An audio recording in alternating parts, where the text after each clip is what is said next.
ginamit natin yung fall protect para mag-i-erase na siya, magkakaroon na siya ng oxygen. So ginamit ko po yung ating slope na ganyan para magkaroon ng cascade effect, mag-erase ng libre yung oxygen mo. ito ay 6 na na tab, pero kaya niya mag-handle ng total of 3,000 na piraso, pero different sizes. Pag ganito na kalalaki, konti na lang. Kaya niya 100. Pero yung mga juvenile, nandun sa baba. Tilapia po Laki. Opo. Pero sir, kumukuha kami rin dito pag hindi basta hindi mo nito. Laki. Ayan o. Grabe. Meron minsan mga isang Pinalan, di mo dala yung Fishing rod. Dito ka nagpili. Saka dito pag nanguhuli kami, ganun lang. Yun lang. Kilo lang.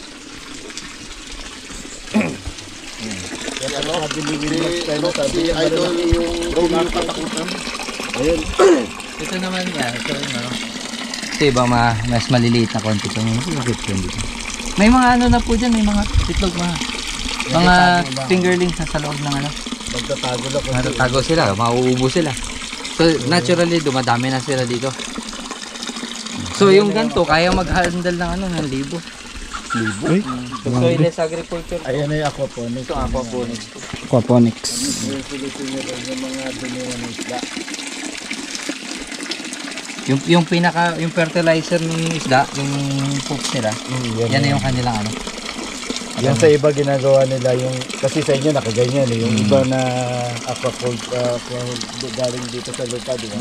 Kaso pag sisip nga lang, dinadaan nila sa filter. Kasi na, Ito po, meron din po ito yung mga ganito na harvest lang po dati.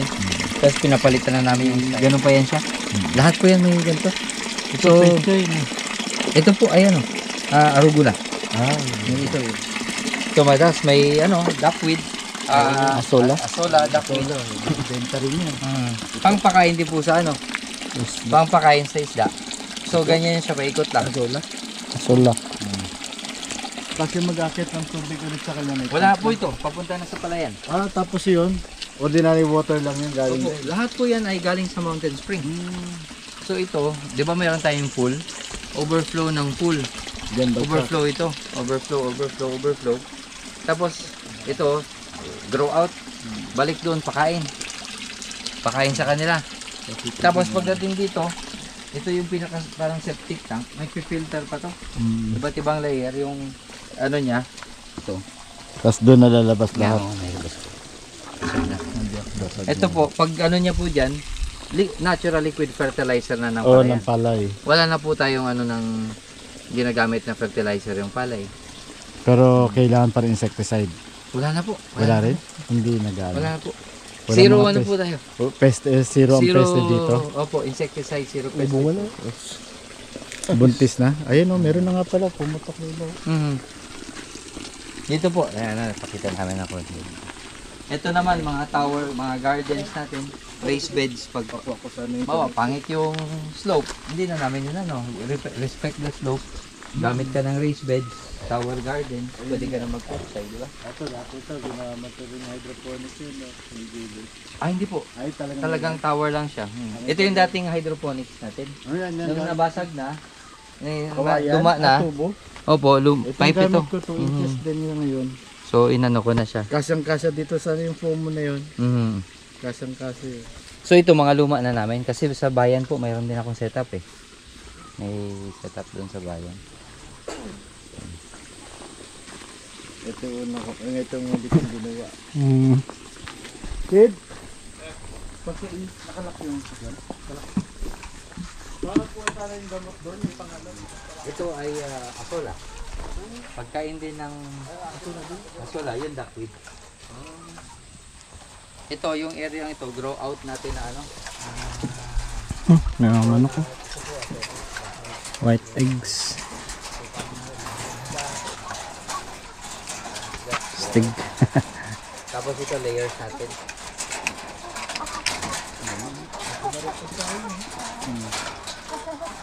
Pero ito pinapakain talaga kasi kailangan mangitlog. So ito lang yung area na nagpapakain tayo ng feed. Lirit na ng buwangan. May buwangan pa nga yung para tumigas na siya. yung shell. Tsaka mahasa yung kanilang ano. So dito everyday, tsaka mapansin mo dito hindi siya malangaw. Opo. Hindi siya mabaho kasi may tsaka po may microbes po tayong ini-spray dyan. Natural microbes. Gawa lang sa kamote. Yung microbes po. So dito everyday nakaka-harvest 2 tray. 2 tray. Isang araw, isang beses yung mga itlog, di ba? Opo. So yung pinapakita natin dito sa mga nag-aaral sa school, simpleng area, 5x5. Kaya mo ng 70 na manok. Meron kang may vermi sa ilalim. Ito, pang ano to? Tapos dito pwede mo pang set up ng tilapia. Meron ka pang garden sa likod. Yung gusto natin ipakita ng showcase ba na kahit maliit ng space, kaya mo i-maximize siya. Ito, fertilizer na rin. Opo, ano po yan? For the garden. Piniprepare na yan sa garden. After a while, collect, tapos lagay sa. Pero ipapadaan yung, kasi may ano yan eh. Yan may po, mga worm cast, oh. Oo. Puro bulati po yan. Tapos kung gusto naming linisin, ganun lang. Spray lang. Linis na siya. Ito. Tsaka kung talagang mainit, iiwas heat stroke yung mga ano, Ay, mga manok. Ano yun? spray. Na ano lang siya. Naka power spray. Kasi inaano lang yung garden, nire-revive lang. Ito po yung isang setup natin ng hydroponic. Ayan, ganyan yung gamit ko. Kratsky. Pero ang sa akin, ginawa ko lang yung box. Ito yung mga tuna back. Buildingan ka ganito. Pinat yun. Kasan? Okay. Kasan? Tapos, Sino na buildingan? Ayan, buildingan yung gano'n. nagdidire. Yun ang ginagawa kong bote. Palabo? Breeding. Isisil mo na lang sa Mga itlog.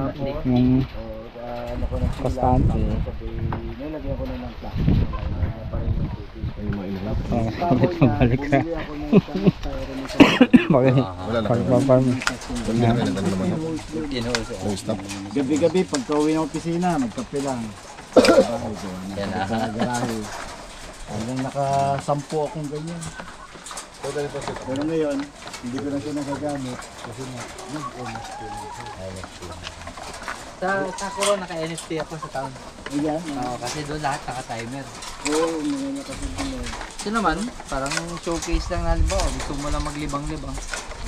Mayroon kang isang kulungan na ganyan, isang lalaki, 2 babae. Yung isang sako lang. Pag ikaw may brown. Tapos doon sa taas may free range Ito tayo. sir, dati po, sa isang linggo. Oo, isang sako.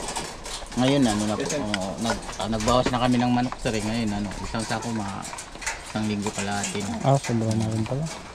Kasi pag hindi naman Ay, sa isang araw, 2 ganyan. kaya mo na. 2 beses naman ang kain nila sa isang araw po. Yan, mahabang kuko masyado yun.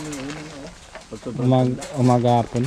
Kaya mo, kaya tumanda Pero may ng ito, pag kinarnan mo yun, parang pagkang lang po kadami. Ang gagawin natin dyan, sir, bago yan sa, halimbawa hindi na nangingitlog, ilalagay na namin sila sa, parang i-detox na namin sila. Ilalagay na namin sila dun sa free range. Po. So, hindi na sila kakain ng any feeds. Papakain sa kanila natural na. Tapos bibigyan na namin, bubus na namin ng probiotics. Probiotics. Tapos halimbawa, magkakal ka na talaga, kung uubusin mo sila, ibigay mo sapal. Sapal ng nyug, yung pinagganuhan. May effect po siya kapag lulutuin mo na. Ang una, mas magtitender yung kanyang, maglalambot pa yung kanyang laman, tapos juicy. Dahil po doon sa ano, sa Pag natin, kala mo, tandang na pa. Opo, maano yan, makuna talaga yan. Pressure cooker dapat RTL yan. po ba ito sir? Ha? Tawagin natin RTL ya. RTL. Pwede pala eh. Padalawang taon. Sige po. Puro ano lang, layer na yung pagkain. Tayo. Gusto niyo po, dito lang naman. Laki pa na itong toilet. Ano to sir? Ang ginagalawan ko namin is 3 kilometers. Pero ang Na working on 20. Pwede nilang i-scale. out 3 tas lang ito ginagalawan. Alright guys, nakita nyo yung kanilang farm. Napakaganda.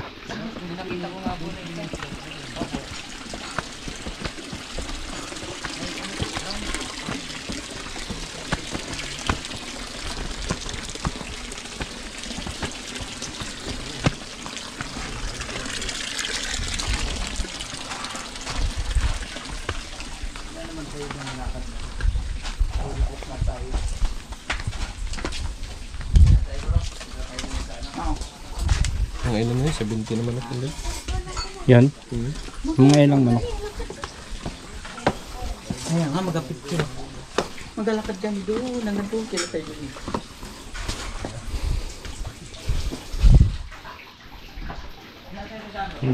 Bro, sasakyan tayo bro?